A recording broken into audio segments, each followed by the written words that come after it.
അരനൂറ്റാണ്ടിനു ശേഷം ബഹിരാകാശ യാത്രയുടെ ചരിത്രത്തിൽ ഐതിഹാസികമായ മറ്റൊരധ്യായം എഴുതി ചേർക്കാനായി ആർട്ടമിസ് 2 ചന്ദ്രനെ തേടി യാത്ര പുറപ്പെടുകയാണ്. അമേരിക്കയെപ്പോലെ മറ്റു ചില രാജ്യങ്ങളും ചന്ദ്രനിലേക്കുള്ള യാത്രയുടെ തയ്യാറെടുപ്പിലാണ്. അത്തരം ചില പദ്ധതികൾ പരിചയപ്പെടാം. അപ്പോളോ പദ്ധതി പഴങ്കഥയായി തോന്നുന്നവർക്ക് സ്വപ്നതുല്യമായ പുതിയ വിജയഗാഥയായിരിക്കും ആർട്ടമിസ്. മനുഷ്യനെ വീണ്ടും ചന്ദ്രനിലേക്ക് എത്തിക്കാനും അവിടെ താവളമുണ്ടാക്കാനും അതിലൂടെ ഘട്ടം ഘട്ടമായി ചൊവ്വയിലേക്ക് പോകാനും അമേരിക്കൻ ബഹിരാകാശ സംഘടനയായ നാസ തയ്യാറാക്കിയ പദ്ധതിയാണ് ആർട്ടമിസ്. ഗ്രീക്ക് ഇതിഹാസങ്ങളിൽ അപ്പോളോയുടെ സഹോദരിയാണ് ആർട്ടമിസ്. അതിനെ ന്യായീകരിക്കും വിധം യാത്രക്കാരിൽ ഒരാൾ വനിതയാണ്.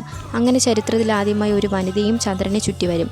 അതായത് ഇത്തവണ മനുഷ്യരെ ചന്ദ്രനിൽ ഇറക്കില്ല. അപ്പോളോ പദ്ധതിക്ക് ആക്കം കൂട്ടിയിരുന്നത് അമേരിക്കയും സോവിയറ്റ് യൂണിയനും തമ്മിലുള്ള ശീതസമരമായിരുന്നു. അന്ന് ചാന്ദ്രപര്യവേഷണത്തിൽ ഏർപ്പെട്ടിരുന്നത് പ്രധാനമായും അവർ മാത്രമായിരുന്നു. എന്നാൽ ഇന്നതല്ല സ്ഥിതി. ലോകത്തിലെ 10-15 രാജ്യം ചാന്ദ്രപഠനത്തിലായി അരയും തലയും മുറുക്കി രംഗത്തുണ്ട്. അവയെക്കുറിച്ച് അറിയാം.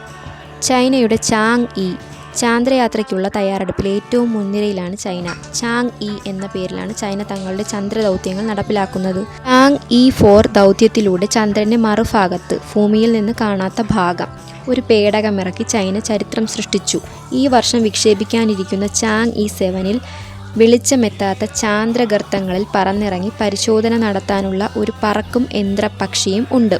2028-ലെ ചാങ് ഇ 8 ലക്ഷ്യമിടുന്നത് ചന്ദ്രനിലെ മണ്ണുപയോഗിച്ച് 3D പ്രിൻറ്റിംഗ് സാങ്കേതിക വിദ്യ പരീക്ഷിക്കാനാണ്. ഇന്ത്യയുടെ ചന്ദ്രയാൻ. ഇന്ത്യയുടെ ബഹിരാകാശ സംഘടനയായ ISROയുടെ ചാന്ദ്രയാൻ ദൗത്യങ്ങൾ ലോകശ്രദ്ധ പിടിച്ചുപറ്റിയതാണ്. ചന്ദ്രനിലെ ജനസാന്നിധ്യം അസന്നിഗ്ധമായി തെളിയിച്ച ചാന്ദ്രയാൻ 1-ൻ്റെ കണ്ടെത്തൽ ലോകരാജ്യങ്ങളുടെ ബഹുമാനവും പ്രശംസയും ഏറ്റുവാങ്ങി. ചാന്ദ്രയാൻ 3-യിലൂടെ ചന്ദ്രൻ്റെ ദക്ഷിണ ധ്രുവത്തിൽ ആദ്യമായി സോഫ്റ്റ് ലാൻഡിംഗ് നടത്തിയ രാജ്യമായി നാം മാറി. ചാന്ദ്രയാൻ 4-ൻ്റെ സാമ്പിൾ റിട്ടേൺ പദ്ധതിയാണ്. റോബോട്ടിക് സംവിധാനത്തിലൂടെ ചന്ദ്രനിൽ നിന്ന് മണ്ണും കല്ലും ശേഖരിച്ച് ഭൂമിയിലെത്തിക്കാനാണിത് ലക്ഷ്യമിടുന്നത്. അടുത്തത് ജപ്പാൻ്റെ സ്ലിം. ജപ്പാൻ ബഹിരാകാശ ഏജൻസിയായ ജാക്സ, ജപ്പാൻ എയ്റോസ്പേസ് എക്സ്പ്ലോറേഷൻ ഏജൻസിയാണ് ചാന്ദ്രയാത്രയ്ക്ക് നേതൃത്വം കൊടുക്കുന്നത്. 2024-ലെ slim smart lander for investigating moon ദൗത്യത്തിലൂടെ ചന്ദ്രനിൽ വിജയകരമായി പേടകമിറക്കുന്ന 5ാമത്തെ രാജ്യമായി ജപ്പാൻ മാറി. ISROയുമായി സഹകരിച്ചുകൊണ്ടുള്ള ലുപെക്സ് ദൗത്യം ഈ വർഷം തന്നെ ഉണ്ടായേക്കുമെന്ന് കേൾക്കുന്നു. ഐസ്പേസ് എന്ന ജാപ്പനീസ് സ്റ്റാർട്ടപ്പ് കമ്പനിയുടെ നേതൃത്വത്തിൽ ഹക്കൂട്ടോ R എന്നൊരു ദൗത്യവും ചാന്ദ്രപഠനത്തിനായി രംഗത്തുണ്ട്.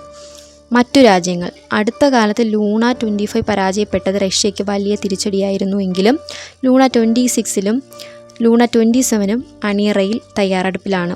യൂറോപ്യൻ സ്പേസ് ഏജൻസി നേരിട്ട് ബഹിരാകാശ പേടകം അയക്കുന്നതിനേക്കാൾ മറ്റ് ഏജൻസികളുമായി ചേർന്ന് ചാന്ദ്രപഠനം നടത്തുകയാണ് ചെയ്യുന്നത്. അടുത്ത കാലത്തായി ചാന്ദ്രപഠനത്തിലേക്ക് വന്ന രാജ്യമാണ് UAE, United Arab Emirates. Mohammed bin Rashid space centre. അവരുടെ നേതൃത്വത്തിൽ ഇതിനകം വലിയ കാൽവെപ്പുകളാണ് അവർ നടത്തുന്നത്.